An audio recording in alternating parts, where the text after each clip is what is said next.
Do do do do do do. Do do do do do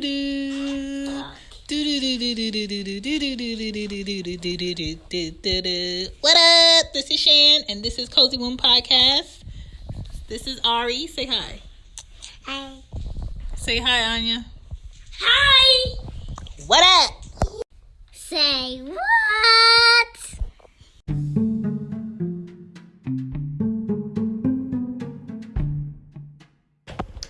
What's up? This is Shan, and this is Cozy Womb Podcast. I'm the Cozy Womb Mama.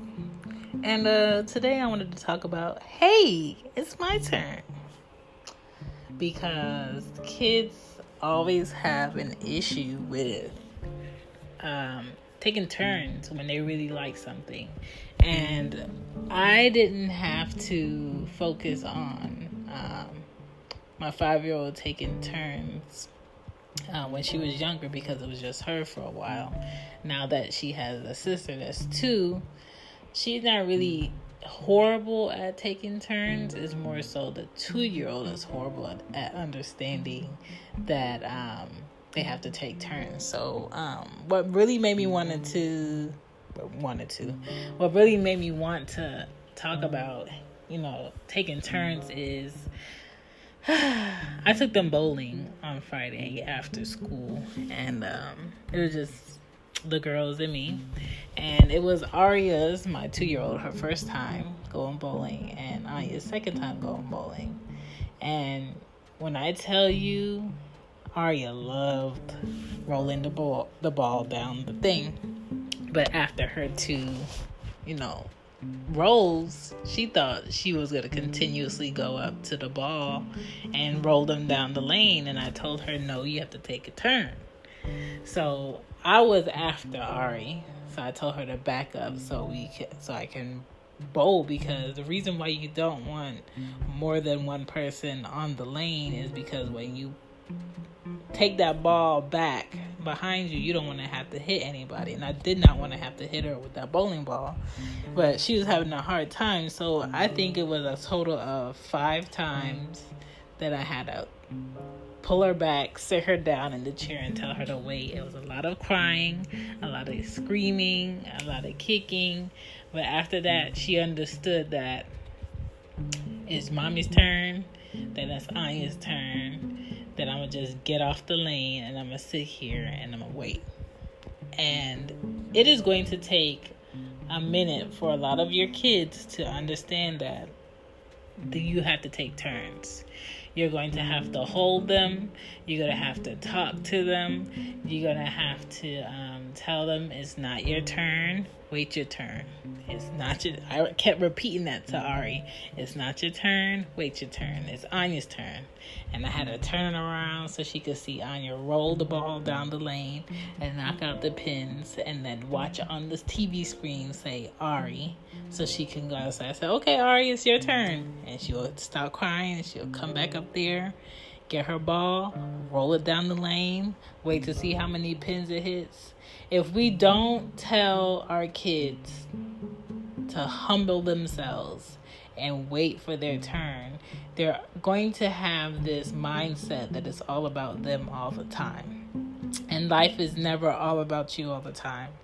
And it's better for kids to learn to humble themselves early and wait and have patience than to try to have another adult teach somebody that in adult life, because it's going to be rough.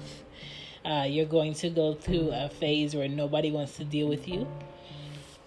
Shoot, you might go through a phase where nobody wants to deal with your kid because they're always acting crazy when it involves other kids at some type of event. And I don't know about you, but I don't want that kid that's embarrassing in public because they can't get it together and they look like I don't teach them anything at home, and they look like I just allow this behavior. You have to expose them to things.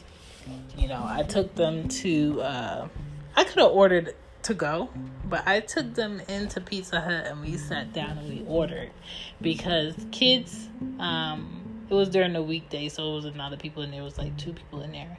Kids have to see what it is like to sit in a restaurant setting before you just take them into a restaurant setting and then think they're going to sit still and be patient. So we got in there, and I sat on one side. I sat on the other side with Ari. And the lady gave us our drinks first. And then Anya said, "Where's the food?"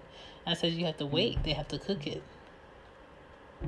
So we were waiting, and then, about 10 minutes later, she says again, "Where's the food? They're taking too long." And I told her, I said, "Anya, you can't do that. When someone is making your food or cooking your food, you cannot be rude. You cannot be impatient. Because you don't know what type of day that cook is having. You don't know what's going on behind that kitchen. You're just waiting here for food you haven't paid for yet." So I had to tell her to sit quietly and wait, and let's just talk until the food gets here. And the food came to the table. I told her to wait, and I got her plate, and we just sat there and we talked, and we ate. And after we finished eating, everybody was calm.